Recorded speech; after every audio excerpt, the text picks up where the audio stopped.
I never thought my son's 16th birthday would turn into a family showdown, but I guess that's what happens when you let toxic people push you too far.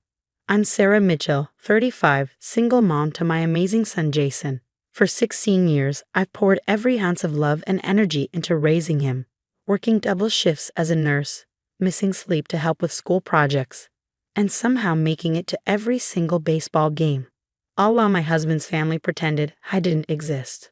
My sister-in-law, Diana, has always been the perfect one in the family's eyes. She married rich, lives in a massive house, and reminds everyone at every opportunity that she used to be a kindergarten teacher before becoming a full-time mom. The fact that I work full-time while raising Jason has always been her favorite thing to criticize. Children need a constant presence at home, she'd say at family gatherings, casting meaningful glances my way. It's so sad when they have to raise themselves. I'd always bite my tongue, reminding myself that Jason knew the truth. He knew who packed his lunches with little notes inside, who taught him to ride a bike, who stayed up all night when he had the flu. But today, at his 16th birthday party, Diana finally went too far. I'd spent weeks planning this party. Jason wanted something special, not just family, but his friends too. I transformed our modest backyard into a teenager's dream, with fairy lights strung across the fence, a professional DJ sit-up, thanks to months of overtime, and enough food to feed an army. Most importantly, I'd arranged for Jason's father, my ex-husband Mark, to fly in from California for the occasion. Everything was going perfectly until dinner. Jason was beaming, surrounded by his friends and family, looking handsome in the new button-down shirt he picked out himself. Mark sat across from me, and for once, we were managing to be civil. Then Diana clinked her glass, standing up with that familiar self-satisfied smile. "I'd like to make a toast," she announced, her voice carrying across the yard. "To my beloved nephew on his 16th birthday." I took a sip of water, expecting the usual gushing about how proud we all were. Instead, Diana launched into what seemed like a prepared speech about her role in Jason's life. "You know, when Jason was little, I practically raised him myself," she declared, making my hand freeze midway to my mouth. "All those days I picked him up from school, all those weekends at my house, all those times I was there when his mother was working." The way she said working made it sound like I'd been out partying instead of keeping a roof over our heads. I felt my face flush as heads turned toward me, including several of Jason's friends' parents who didn't know our family dynamics.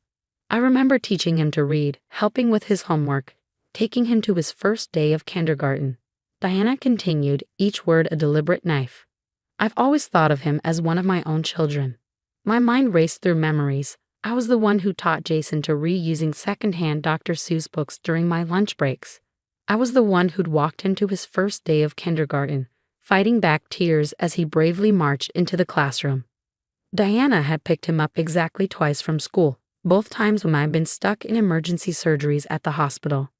I looked at Mark, expecting him to say something to correct his sister's blatant lies. But he just sat there, uncomfortable but silent, just like he had during our marriage when Diana would overstep. To Jason, Diana raised her glass higher, who's grown into such a wonderful young man thanks to the loving guidance of his family. The emphasis on family was clear. She meant her family, not me. People started clapping, including my former mother-in-law, who was nodding along as if everything Diana said was gospel truth. I felt my eyes burning with angry tears. 16 years of being belittled, 16 years of having my role as a mother diminished, 16 years of staying quiet for the sake of peace. And now this woman was trying to take credit for my son's entire childhood. But before I could say anything, Jason stood up. My sweet, usually quiet boy pushed back his chair and walked into the house without a word. Diana's triumphant smile faltered slightly as confused murmurs rippled through the guests. "He's probably just emotional," Diana said quickly. "You know how teenagers are." Then Jason returned, carrying something that made my heart skip a beat. The large leather-bound photo album I'd meticulously maintained since his birth.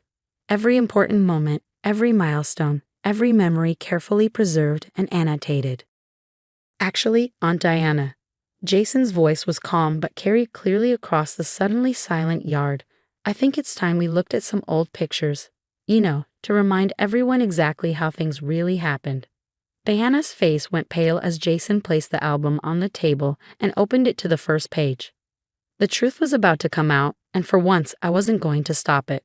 "This is me on my first day of kindergarten," Jason began, his finger pointing to a photo of himself in an oversized backpack, standing next to me in my nurse's scrubs. I'd taken the morning shift that day so I could walk him to school. Mom woke up at 4 a.m. to make my favorite breakfast and pack a special lunch before her shift. "See the note she wrote? I still have it." Diana shifted uncomfortably in her chair. "Well, of course, your mother was there for some moments, but—" "And here's me learning to read," Jason continued, flipping the page. The photo showed us curled up on our old secondhand couch, a stack of books beside us. I remembered taking that selfie after Jason had read his first complete sentence. Mom used to bring home a new book every Friday, no matter how tight money was. We called it our Friday reading adventure. My mother-in-law cleared her throat. Diana also helped with his reading. I distinctly remember. "Actually, Grandma," Jason's voice took on an edge I'd never heard before. "There's something interesting about these photos. Mom dated and labeled every single one. And she wrote down who was there and what was happening." He turned to a section labeled School Events and pointed to a photo of his first grade play. "See, Mom's the one in the back, still in her hospital uniform because she came straight from work. Aunt Diana, you're not in any of these pictures because you weren't there." The yard had gone completely silent. Even the teenagers, usually glued to their phones, were watching with rapt attention. Diana's husband suddenly seemed very interested in his napkin. "But what about all those weekends at my house?" Diana protested, her voice rising. "All those times I took care of you." Jason calmly turned to another section of the album. "You mean these 3 weekends?" He pointed to a small cluster of photos. "When Mom had mandatory hospital training, she called me every night, remember? And she cried because she missed me so much." Mark finally spoke up, his voice quiet. "Deanna, maybe you should." "No." Diana stood up, her chair scraping against the patio. "This is ridiculous. I was there. I was always there. What about all the baseball games?" Jason's smile was gentle but firm as he turned to the sports section of the album. Dozens of photos showed him in various baseball uniforms through the years, and in almost every action shot, you could spot me in the background, sometimes in scrubs, sometimes in my regular clothes, but always there. "Mom never missed a game," Jason said. "She switched shifts, used vacation days, whatever it took. The only time you came, Aunt Diana, was for the championship game last year. You left early because your daughter had a dance recital." Diana's face had gone from pale to red. This is just photos.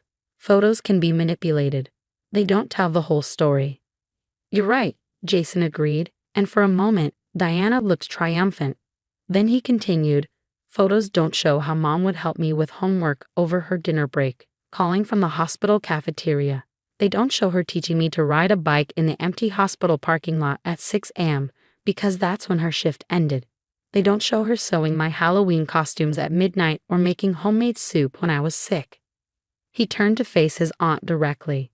"They also don't show how you told me Mom was selfish for working instead of staying home. Or how you said she was just a nurse while you had a real teaching career. Or how you tried to convince Dad to sue for full custody because Mom's schedule was unstable." Mark choked on his drink. "She what?" I felt tears rolling down my cheeks, but this time they weren't from anger or hurt. My son, my beautiful brave son, was standing up not just for himself, but for me. All those years of Diana's subtle digs and manipulations were finally being exposed. "I kept quiet all these years because Mom asked me to," Jason said, his voice carrying across the yard. "She said it was important to maintain family harmony. She said you were still my aunt and I should respect you. But I'm 16 now, and I think it's time for the truth." He closed the album gently. "Every photo in here tells a story, not just about what happened, but about who was really there, who really raised me, who really cared. And that person is my mom." The silence that followed was deafening.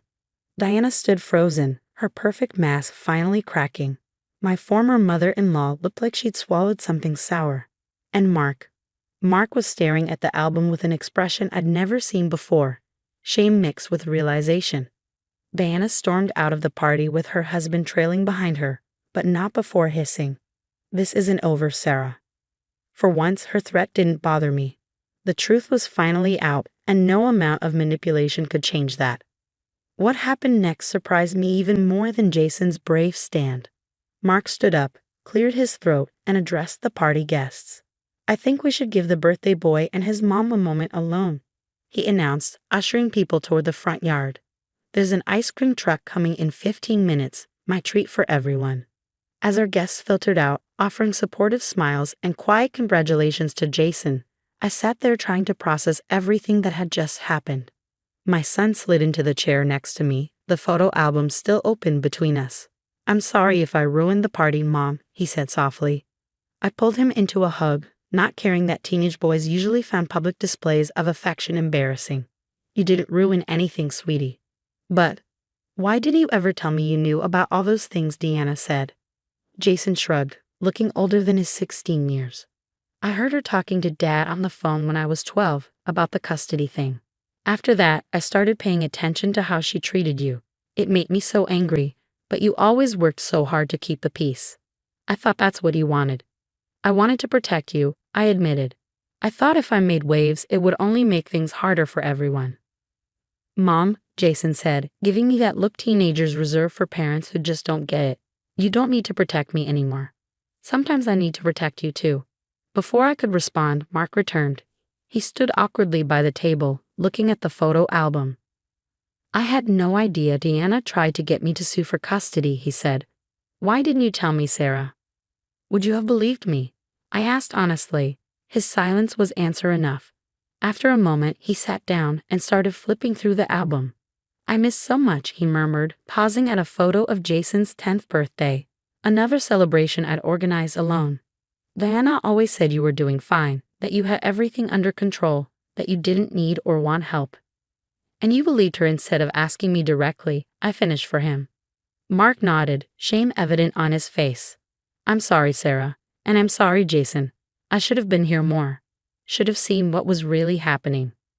Just then, my former mother-in-law appeared at the table. She'd been unusually quiet during the whole photo album revelation, and now I could see why. She was holding her own album.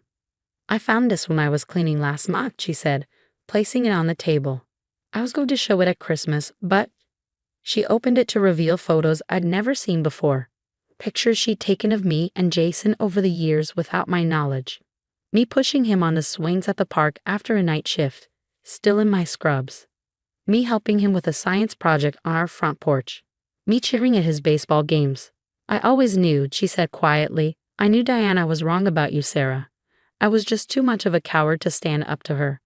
It was easier to go along, to keep the peace.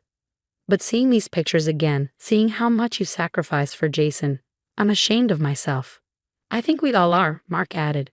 Jason reached over and squeezed my hand. Accept me, he said firmly. I've always been proud of my mom. The sound of the ice cream truck's jingle drifted in from the front yard, along with the excited chatter of teenagers. My son's 16th birthday hadn't gone anything like I planned. But maybe it had gone exactly the way it needed to. We should get back to your party, I said, standing up. Your friends are waiting. In a minute, Jason replied, pulling out his phone. First, I want to take a new photo for the album. One where everyone knows the truth. He set up his phone and used the timer, gathering us all around the table with both albums open in front of us. Just before the shutter clicked, he whispered, Best birthday ever, Mom. Later that night, after the party was over and the guests had gone home, I added that final photo to the album. Under it, I wrote the date in a simple caption, the day the truth came out, and a new chapter began. Diana still isn't speaking to us, but that's okay. Sometimes silence is better than toxic words. Mark calls Jason more often now, and my mother-in-law comes over for dinner once a week, usually bringing old photos she's found. As for me, I finally understand that keeping the peace isn't always the right thing to do. Sometimes you need to let the truth come out, even if it makes waves. And sometimes those waves wash away the dirt to reveal something beautiful underneath, like a mother's love, documented one photo at a time.